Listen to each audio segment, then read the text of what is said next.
Did you know there was a bunch of different styles of free hubs and cassettes that you could put on your bike? I sure the fuck didn't.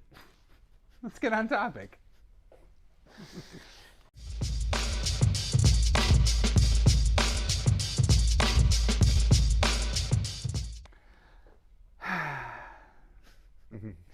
Hey everybody, it's Thomas with Get Out Arizona, and you are watching another fantastic episode of Toolbox Topic. I'm joined once again by my co-host, Brandon Van Leuven. Brandon, how the hell are you? Good. Nice.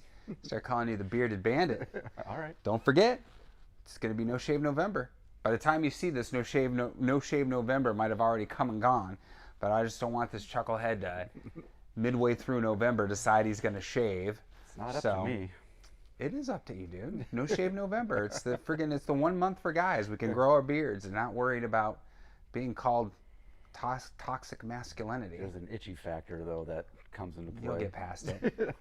You'll get past it, Brandon. All it takes is a little bit of lotion. You can rub it in real good.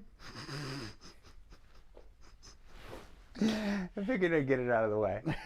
All right. Make it quick and painless. So, and go on another thing topic. you guys should get out of the way is hit that like and subscribe button. Nice segue. As well as the bell notification icon, because it really helps out this video and the channel. And by doing it now, you don't have to wait till the end of this video. Right? So, all right. So cassettes, free hubs. We've got a bunch of different flue flotches here and everything like that. Now, what's the difference? Because obviously, you know, you're growing up, you get that first BMX bike and everything like that. It either has the and it's a brake, Right. or it's free hub and you got the, you know, just the one rear brake there. right. So- Or you had the jackass kid who shoved his foot inside the back tire. With that kid had no brakes. That's why he couldn't afford brakes. He Right. couldn't brake. Yeah. So these are all the interfaces here for cassettes, freewheels, and the different hubs associated. The most common ones, shall Right. we say? If anybody ever wondered where that clicking noise is coming from, this is where that clicking noise has come from, Yep. right here.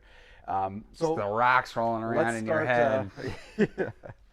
Let's start kind of just identifying the difference between a freewheel and a free hub. That's where we should start. So a freewheel is this interface here where the cassette and the free hub are in one piece. Okay. This is probably our least sophisticated piece of machinery that we have as far as this interface is concerned. Okay. So everything's self-contained. This is a fairly, well, a few months ago, this was a fairly inexpensive piece. Now Right. with all the shortages, these are becoming very expensive, sorry to say. But this simply threads on. Here's our free wheel hub, and you notice there are threads on this. Yeah. And this entire assembly threads right on here. I'm not Okay. going to put it on because I won't be able to get it off perhaps, but you'll see how that works. Right. And that's basically the freewheel and the freewheel interface for a hub. Okay. These Makes sense. These kind of suck. Okay. So that's enough of that. Okay. That's enough of that. Okay. The next step is going to a free hub body that is removable from a freewheel. Now this is going to use a cassette. You can see the grooved portions on here. Yeah. And this is where our cassette Comes into interfaces play. with this guy. Right. And a little bit more interchangeable, a little more variations available Right. with this kind of system. Now to remove this free hub, You need a special tool. you will need to disassemble the axle. Right. You got to get in there with like a 8 or 10 or 12 millimeter hex wrench to remove that. It's not as easy, but this is the way things have been for quite some time. This is the free hub body. Okay. And this is now the part you don't have to, get a whole new piece like the freewheel. You can, if this goes bad, Right. you toss just this part. That part. And then you buy a new one of these guys. Right. A step up from that is this guy. Okay.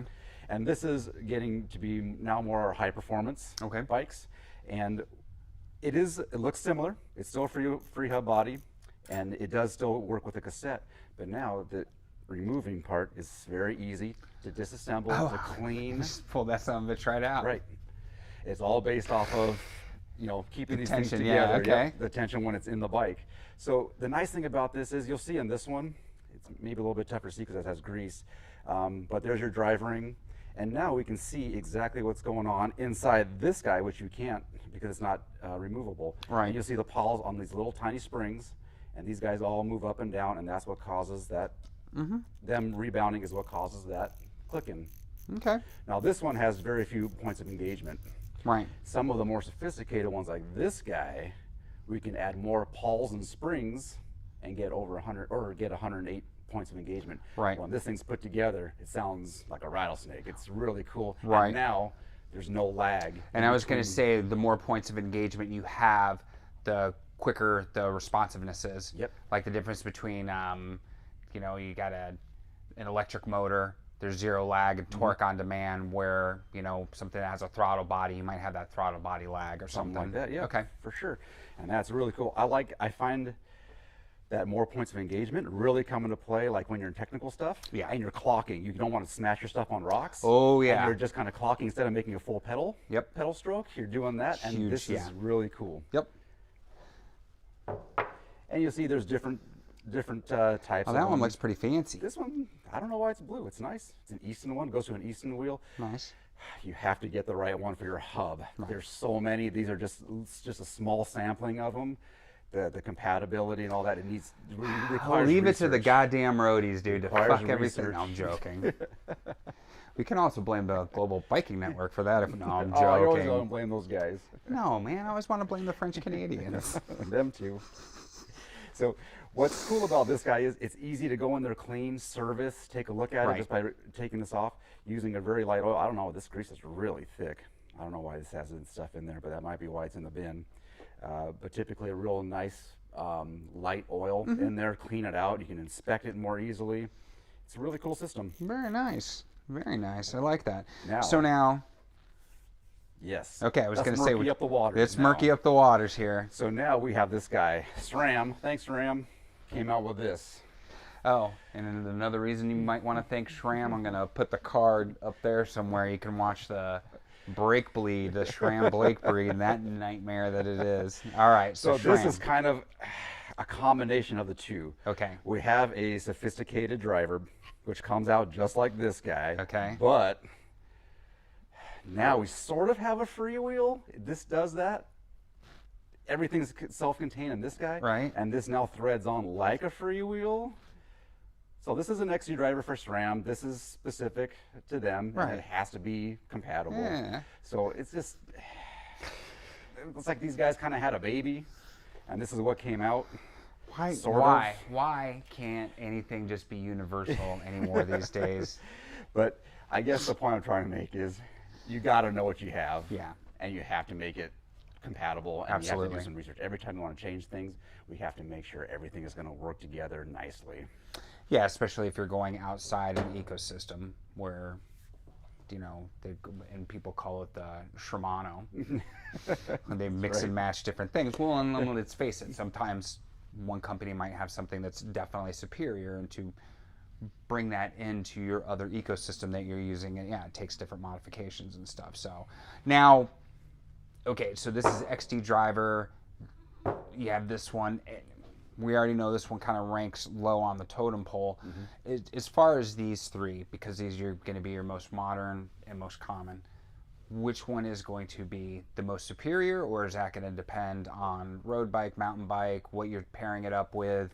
Are there too many variables to say one's actually better than the other? I think yeah. Okay. I think that's fair to say. And that's fair. So one of the things we talk about here sometimes, well, a lot of times, what's best for Brandon's bike and how he rides is going to be different than from what's appropriate for me and my riding style and everything. Same thing with parts. We can give you our opinion based on what we've used. Brandon, of course, owning a bike shop, we know what you've seen as far as reliability and ease of use and things of that nature. For someone just to come out and say this is absolutely the best and this is the one you have to have is a very bold statement. I can't do that. Yeah, rarely will we ever, if any, say that here on Toolbox Topic. It's going to be a place from, hey, this is what makes this better for this application, or you know, whatever the case may be. So just kind of keep that in mind. Same thing with camera and photography. I have this conversation a lot with other people in that regards as well.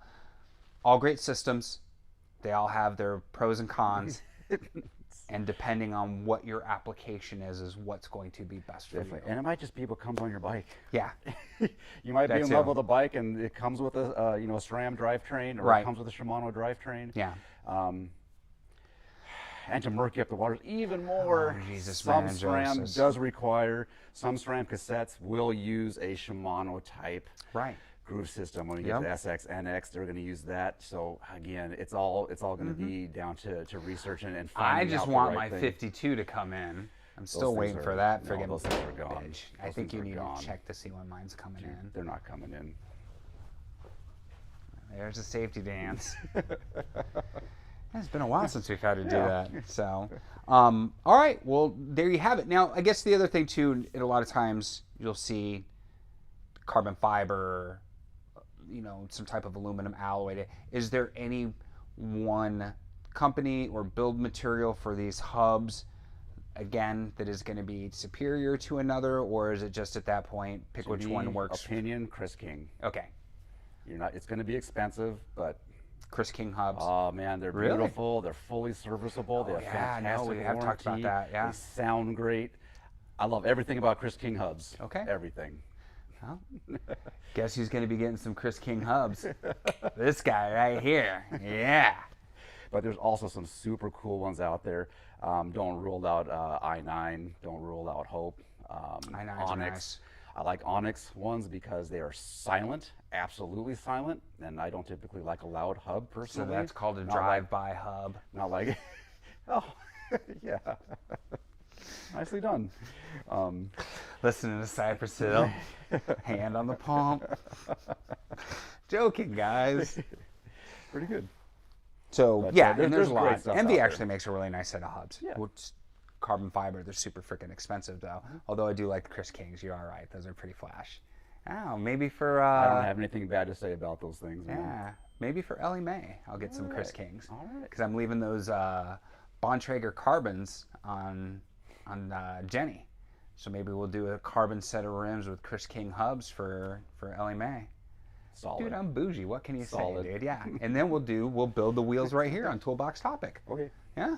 I think that would be good. Sounds like a plan. I Sounds think like we so. got more episodes lined up. Fuck yeah, we do. And guys, we're kind of running low. So if you have any suggestions, leave them down in the comment section below. Because it's always nice. It's, you know, it's good to have more to go to. So, all right. So, again, guys, it's going to matter on what you are, application, and everything like that. So, but now, a couple things before we depart. One, I want to thank Brandon again for having us this Anytime. week. Don't forget to like, the subscribe, and the bell notification icon. It's not only going to help this video out a tremendous amount, but it helps out the channel, and you'll be alerted to any time we post a new video, whether it's Toolbox Topic, whether it's Garage Talk, on-trail videos. You'll be one of the first to know. Secondly, there's going to be a link for Trek Bicycle Store of West Phoenix. In God, dude, I said it so many goddamn times. It's bound to happen. In Goodyear, Arizona. So if you have any questions about what you've seen today, feel free to follow that link. You know, call up the shop. They'll be more than happy to help you on that, or any questions in general as far as any of the episodes. There's also going to be a link to Copper State Bike and Hike in Estrella, Arizona. And this is going to be Trek's demo store. We give you a chance to rent a couple bikes, a bike rack, whether it's mountain, road, get a feel for it before you buy it, or if you just want to go out and bike for the weekend. Maybe you don't really need to buy a bike, but you like to go out every once in a while. Try some new stuff. Yeah, it's a great alternative for that. We're going to have links to our social media, our Facebook, our Instagram, and our TikTok. I know. It is what it is, dude. So if you want to keep up on the day-to-day affairs of Get Out Arizona, that's where you're going to find it on one of those or all three of those platforms. So, and man, other than that, yeah, I got to keep doing this disclaimer before I forget. The links down below. Some of those are affiliate links now. We finally gotten to that point where we can do affiliate links. So by clicking one of those links, if you purchase anything, we might receive a small commission. And so I have to give you full disclosure on that so I don't get in trouble. Yeah, but you won't see a link down below for anything that I don't personally use or we haven't talked about here at the shop or something like that that isn't something that we believe in. We're not those yahoos. Go to Global Biking Network if you want. No, I'm joking. Those guys don't do that. So anyways, what can I say, guys? Be kind to yourself and others. Be amazing stewards out on that trail. Oh, you can't cough. I just did. I know. And I gotta ask, what are you waiting for? Be all that you can be in the Army. You're gonna Get out, Arizona. kill me with that shit. We'll see you guys on that next adventure. Take care. Brandon, thanks as always, man. See you next time.